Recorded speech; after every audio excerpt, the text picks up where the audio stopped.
මෙවැනි සිදුවීමක් වුණ වහාම දෙමව්පියන් විදිහට නිවසේ තමන්ගේ භාරකාරත්වය තියෙන පුද්ගලයා විදිහට ඔබ කළ යුතු දෙයක් තමයි ඔබගේ දරුවා පිළිබඳ මුලින්ම විශ්වාසය තබලා ඒ පිළිබඳව ඇත්ත මොකක්ද කියන එක සම්බන්ධයෙන් හොයා බලන්නට අවශ්‍යයි.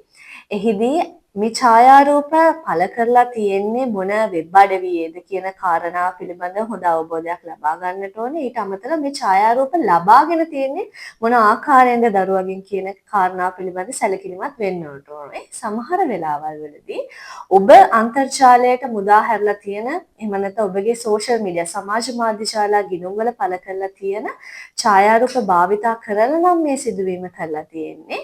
එයට අදාළව නීතිමය කටයුතු වලට පෙළඹෙන්න අවස්ථාව තියෙනවා. ඒ වගේම මෙතනදී අපි කියන්න ඕනේ දරුවගේ පැත්තෙන් හිතන්න කියන්නේ සමහර වෙලාවල් වලදී ළමයාගේ මානසික සෞඛ්‍ය පිළිබඳව ඉතාමත් හොඳින් ඒ අවස්ථාවේදී බලන්නට ඕනේ. මොකද අධ්‍යාපනය කරන දරුවෙක් අධ්‍යාපනය සම්පූර්ණයෙන්ම කඩා වැටෙන්නට පුළුවන් මෙවැනි සිදුවීමුත් එක්ක ඔවුන් විවිධ දේවල් සඳහා පෙළඹෙන්නට පුළුවන්. සමහරට තමන්ගේ ජීවිතය නැති කරගන්නට ඒ වගේම ડિප්‍රෙෂන් තත්වයට යන්නට පවා මෙවැනි සිදුවීම් බලපාන්නට පුළුවන්. ඒ නිසා තමන්ගේ නිවසෙන් ඔවුන්ගේ ආරක්ෂාව පිළිබඳ ඔවුන් කෙරෙහි විශ්වාසය තියලා අපි කියන්නේ යාළුවෙක් විදිහට කතා කරලා මේ පිළිබඳ තොරතුරු දැනගන්නට ඕනේ මුලින්ම දරුවගෙන් මෙවැනි සිදුවීමක් වුණ වහාම.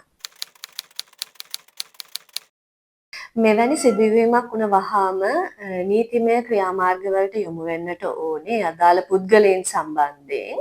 එතකොට ශ්‍රී ලංකා පොලිසියට අනුයුක්තව ළමා හා කාන්තා කාර්යාංශයක් තියෙනවා ඕනෑම පොලිස් ස්ථානයක. ඒ ස්ථානයට ගිහිල්ලා මෙවැනි සිදුවීමක් පිළිබඳ පැමිණිල්ලක් යොමු කරන්නට පුළුවන්. ඔබ ඒ කරන පුද්ගලයාව දන්නේ නම් ඒ පුද්ගලයා පිළිබඳ තියෙන සියලුම තොරතුරු ඔවුන්ට ලබා දීලා ඊට පස්සේ එතනින් එහාට නීතිමය කටයුතු කරන්නට පුළුවන්. ඒ වගේම ජාතික ළමා ආරක්ෂක අධිකාරිය හරහා මෙවැනි කටයුතු සම්බන්ධයෙන් පැමිණිලි යොමු කරන්නට පුළුවන්. ඔබට නීති ආධාර අවශ්‍ය නැතුව මේක ඉවත් කිරීමට අවශ්‍යතාවයක් තියෙනවා නම් ශ්‍රී ලංකා පරිගණක හදිසි ප්‍රතිචාර සංසදය ශ්‍රී ලංකා සර්ට් ආයතනය හෝ පරිගණක අපරාධ විමර්ශන කොට්ටාශය සම්බන්ධ කරගනිමින් මේ සෝෂල් මීඩියා වල හෝ එම නැත්නම් අන්තර්ජාලයේ තිබෙන ඔබේ මේ ඡායාරූප හෝ මේ නිර්වත් ඡායාරූප ඉවත් කර ගැනීමේ හැකියාවක් තියෙනවා. නමුත් එහිදී ඉවත් කළාට පසු ඔබට නීතිමය ආධාර සඳහා යන්න අවශ්‍ය නම් එහිදී පොඩි ගැටලුකාරී තත්ත්වයක් මතුවෙනවා. මොකද අපි සාක්ෂි මකලා තියෙන එතකොට අපි නීති පැත්තට යනවා නම්.